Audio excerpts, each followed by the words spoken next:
जो मुसलमान हैं, इनका 24 घंटे एक ही लक्ष्य है, 24 घंटे ये बस वेट कर रहे हैं कि कहां इनको कमजोरी मिले और वहां पर ये बिल्कुल रगड़ देंगे आपको, बिल्कुल नहीं छोड़ेंगे मित्रों। आज भारत की मैं आपको स्थिति बता रहा हूं, इतना ऐसी परिस्थिति है कि मैं क्या ही बताऊं। कुछ कट्टर लोगों ने स्टैंड लिया हुआ है करके, बाकी जो हिंदू हैं वो बिल्कुल निश्चिंत सोए हुए हैं, उनको कोई भी लेना देना नहीं है। उनको मंदिर जाना है, उनको सेल्फी खिंचाना है। मित्रों, आप जितने भी चित्र देखते हैं भगवानों के, ये सब के सब वेद पुराणों के चित्र हैं, वेद पुराणों में इनकी पेंटिंग है। उनको जो है आज से 125 साल पहले, बराबर 125 साल पहले, सन 1900 में राजा रवि वर्मा नाम के एक पेंटर ने उनको कलर पेंटिंग किया। आज आपके घरों में जो भगवान की पेंटिंग है, ये राजा रवि वर्मा की देन, जिसके लिए ब्रिटिश शासन ने उनको जेल में डाला, उनको प्रताड़ित किया, उसके बावजूद भी वो भगवानों की पेंटिंग बनाते थे। और आपको ये जान करके बड़ा ही विचित्र लगेगा मित्रों, जो भारत के पहले डायरेक्टर थे बाबा साहब फाल्के, जिनके नाम पर नेशनल अवार्ड है, वो उसी राजा रवि वर्मा के असिस्टेंट थे। और राजा रवि वर्मा ने उनको पैसा दे करके फिल्म बनवाई, और उसका उसका लक्ष्य था धर्म का प्रचार करना। इसीलिए जो पहली फिल्म भी बनी, ये थी राजा हरिश्चंद्र की। सोचिए, ये पहली फिल्म जो थी, आज उनके नाम पर इतने बड़े बड़े अवार्ड्स हैं, लेकिन हम ना रीजन को जानते हैं, ना कारक को भी जानते हैं, हम कुछ नहीं जानते। तो यही कारण है मित्रों कि जिहादियों को इतना अवसर मिल जाता है। अब क्योंकि ये सब सत्य बताने वाला भी कोई नहीं है। अभी तो मैं एक और चीज देख रहा हूं कि बहुत से गुरु जो है कथावाचक बता रहे हैं कि माता सीता की आयु विवाह के समय 6 वर्ष थी। अब ये क्या घोटाला है, ये तो बिल्कुल इसको आयशा के साथ कंपेयर किया जा रहा है। और ये जो बोलते हैं आयशा 6 वर्ष की थी, ये भी मूर्ख हैं, और जो सुनने वाला हिंदू भी मूर्ख है। क्योंकि आयशा का जन्म हुआ मित्रों मेरे रिसर्च के अनुसार सन 614 में, और आयशा की शादी हुई 619 में। तो जिस बच्ची का जन्म 614 में हुआ, जिसकी शादी जो है 619 में हुई, वो 6 साल की कैसे हो गई सोचिए। तो उस कहानी को डिफेंड करने के लिए जो है ये माता सीता की कहानी को बना करके लाए। अब क्योंकि जितने भी धर्म गुरु हैं, इन्होंने अपने गुरुओं से सीखा हुआ है, और मिड अराइवल में ही इनमें बहुत से मिलावटें की जा चुकी है। तो ये बहुत ही दुर्भाग्य है। और आपको ये जो मैं जितनी भी बात बता रहा हूं मित्रों, ये आपको कोई नहीं बताएगा, क्योंकि ये पूरा मेरा रिसर्च। मैं बिल्कुल आपको वो नहीं करूंगा कि आप इसको मानो, लेकिन आप पढ़ो। और जो भी मैंने बताया है वो हर चीज उपलब्ध है, बस आपको पढ़ना पड़ेगा, खोजना पड़ेगा।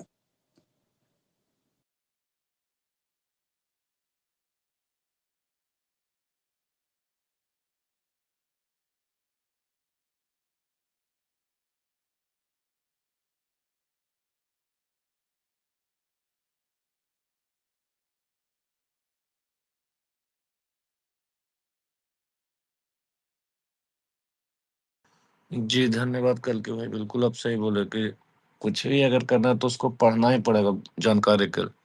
सुजल भाई, हाँ भाई। अरे कहाँ सो रहे हो यार? माइक म्यूट रहता तो कम से कम बीच में बोला करो कुछ। अरे नहीं, अब घर में है, थोड़ा बहन बैठी थी बात कर, वो बोल रही थी कुछ तो भाई। हम्म। अजय भैया शैलेश राम भाई राम। राम राम। राम राम, जय श्री राम, जय भगवान परशुराम, जय माँ शक्ति सब। जय बाबा परशुराम। आप अपना विचार रखिए से अजय भैया। ऊपर लिखा हुआ है सनातन धर्म का सही मतलब क्या है, सनातन धर्म क्या है, इस पे आप अपना थोड़ा हाँ, विचार रखिए। आप सत्य किसको मानते हैं? बीच में बोलने की इजाजत है, मैं चाहता हूँ कि आप लोग बोले, सत्य किसको मानते हैं आप लोग? इसका जवाब कल की भैया देंगे, क्योंकि वो सनातन का जितना अभी तक हम समझ पाए सनातन का सही रूप से क्या होता है वही बता पाएंगे। तो अजय भैया का जवाब कल की भैया देंगे, बाकी सत्य सारे क्या लोग मानते माइक में हैं? अब मुझे जवाब दीजिए, फिर मैं बताता हूँ सत्य है क्या। आप बताइए, मैं जवाब दूंगा। कोई भी बताओ। कल की भैया, कल की भैया, कल की भैया। अगर कोई जवाब देना चाहते हैं।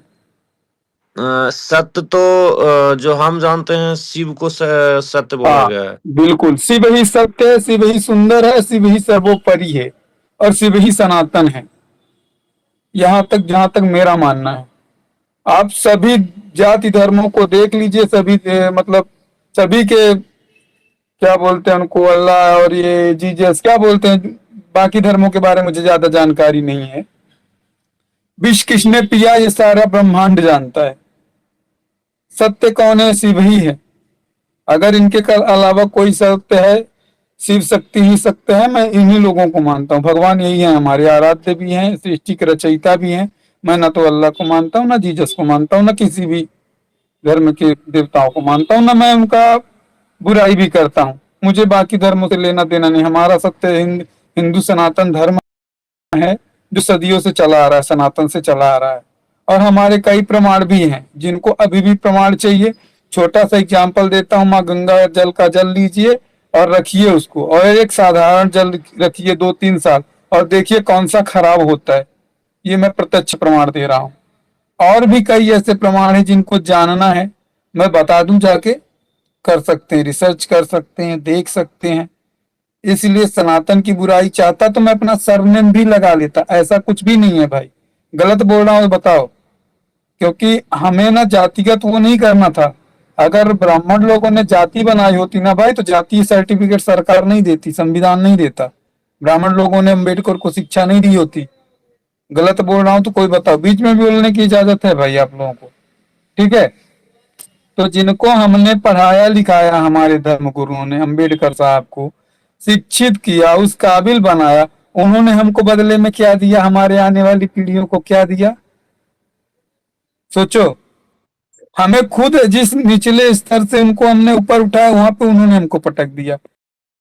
चलो ठीक है, आपका समाज वर्ग, आपका जाति जो है पिछड़ी हुई थी 10 वर्षों के लिए, वो तो ठीक है, समझ में आता है।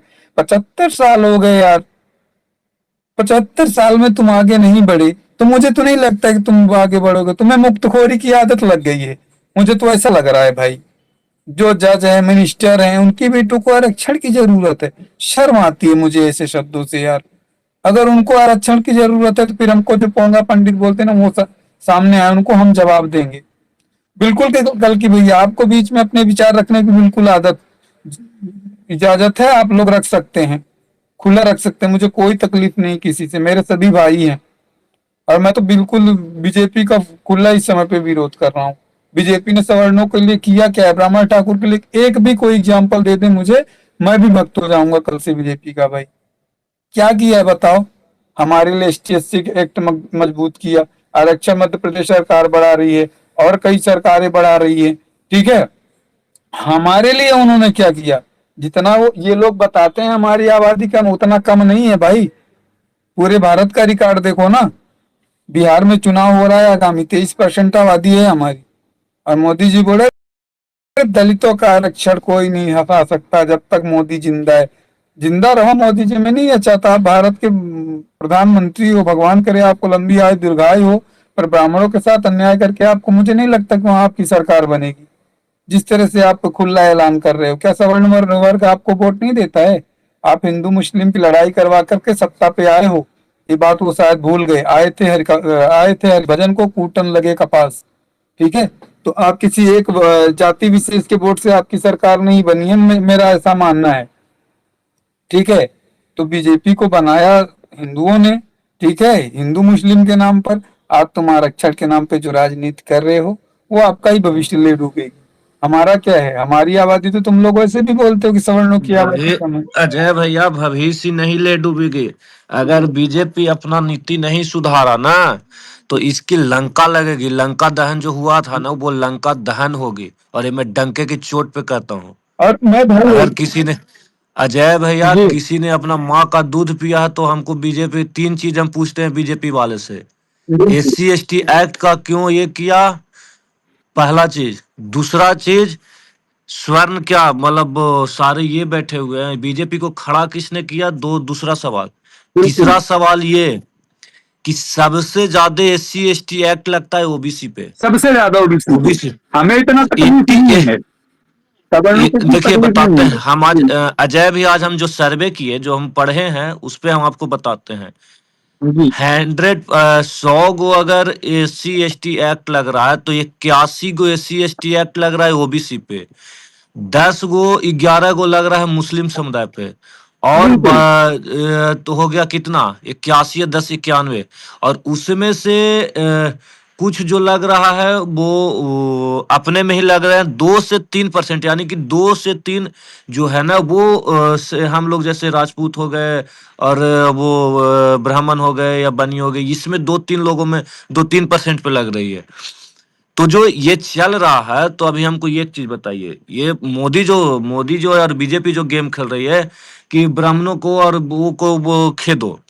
तो भैया ये जो एससी एसटी एक्ट लेके आए हो तो वो तो ओबीसी भी उसमें आ रहा है। तो ओबीसी बिल्कुल भी तो हमारे समर्थन में है। अभी देखिए कि कितना सारा ये चल रहा है।